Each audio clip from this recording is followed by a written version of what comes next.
माननीय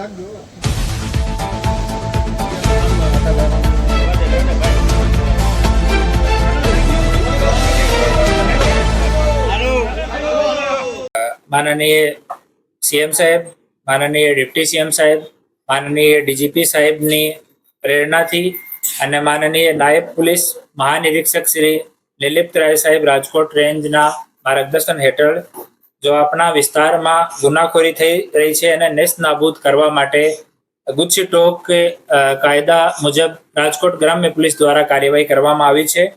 આમાં સંગઠિત ગુના આચરતી ટોળકી તરીકે એકબીજા સાથે મળીને એ લોકો છેલ્લા 10 વર્ષમાં સૌરાષ્ટ્ર વિસ્તારમાં રાજકોટ ગ્રામ્ય, સુરેન્દ્રનગર, બોટાદ, અમરેલી, ભાવનગર, જુનાગઢ, જામનગર, ગીર સોમનાથ, દેવભૂમિ, દ્વારકા, અમદાવાદ ગ્રામ્ય આ જિલ્લામાં મિલકત સંબંધિત અને શરીર સંબંધિત ગુના કરીને પોતાના આર્થિક લાભ સારું આચરી ભયનો વાતાવરણ ઉભો કરી આ ગુનાહિત ટોળકી તરીકે એ લોકો અપરાધ કરતા હતા।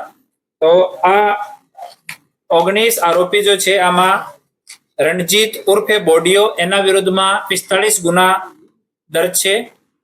ભરત ઉર્ફે પથુ ભાવનગરનો રહેવાસી 32 ગુના એના વિરુદ્ધમાં નોંધાયેલા છે। ભયલુ મનુભાઈ વાઘેલા વલ્લભીપુર ભાવનગર 7 ગુના નોંધાયેલા છે।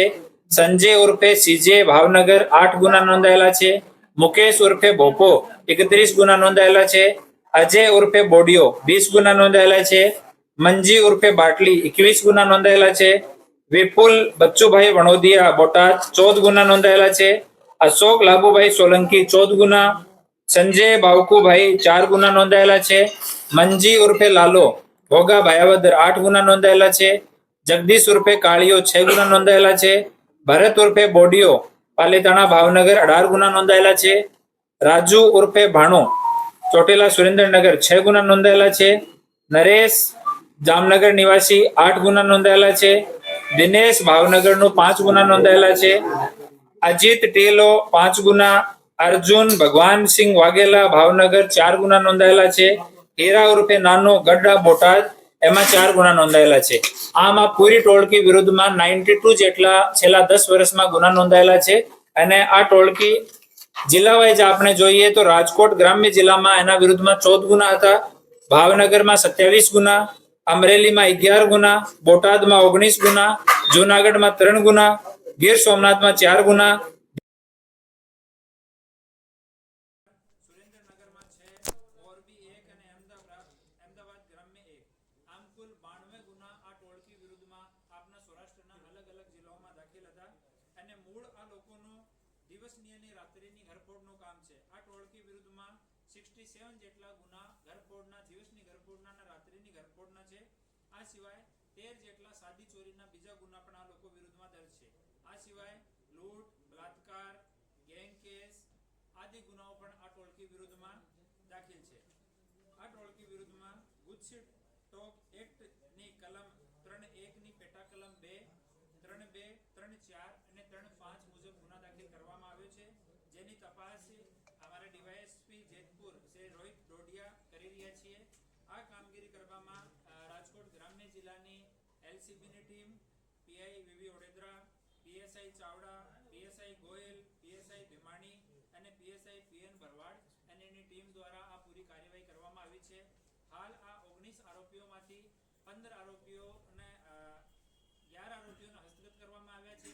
4 આરોપી હાલ ઓલરેડી જ્યુડિશિયલ કસ્ટડીમાં છે અને 4 આરોપીઓની તપાસ હાલ અમારી ટીમ કરી રહી છે, જેને પકડવામાં આવશે। આ ગુનો દાખલ થવાથી આપણા સૌરાષ્ટ્ર વિસ્તારમાં અને ગુજરાતમાં જો ઘરફોડ ચોરી કરવાવાળા લોકો છે એના વિરુદ્ધમાં આ એક વ્યવસ્થિત પ્રયાસ છે। અને આમાં અમારા ડીઆઈજી શ્રીનું મહત્વપૂર્ણ માર્ગદર્શન પૂરા કેસ દરમિયાન હતું। આ ટોળકીનો મુખ્ય સૂત્રધાર રણજીત છે, જો હાલ વોન્ટેડ છે, એની અમે લોકો તપાસ કરી રહ્યા છીએ। પણ આનો કોઈ તમામ જો છે ને ભાવનગરની એક ચોરી કરવાવાળી ટોળકી તરીકે એ લોકો ફેમસ હતા। અને આમાં અલગ અલગ ગ્રુપ બનાવીને કોઈ ગ્રુપમાં આમાંથી 5 લોકો હતા, કોઈમાં 4 હતા, કોઈમાં 3 હતા, અલગ અલગ ગ્રુપ વાઇઝ એ લોકો પૂરા આપણા વિસ્તારમાં ચોરીઓને અંજામ આપતા હતા। રાત્રિની ઘરફોડ આમાં જો પણ ખાલી મળે રેકી વગેરે એ લોકો નહીં કરતા, મોસ્ટલી બાઇક ઉપર નીકળે, જો પણ ઘર ખાલી મળે અને વાપસ આવવાનો 1 કલાકની અંદર ચોરી કરીને નીકળી જવાનો. ફોનનો ઉપયોગ એ લોકો નથી કરતા. અને જ્યારે પણ ઇવન ઘરનો જો ફોન ઉપયોગ કરે છે, જ્યારે પણ એ લોકો જેલમાં જાય છે તો બહાર નીકળતી જ વખત ફોન અને સિમ ચેન્જ કરી નાખે છે. સાહેબ, આ લોકોને કઈ મિલકતો ભેગી કરી એવું કરાને જપ્તી માટે કેટલી હોય એવું પ્રાથમિક અંદાજ કઈ?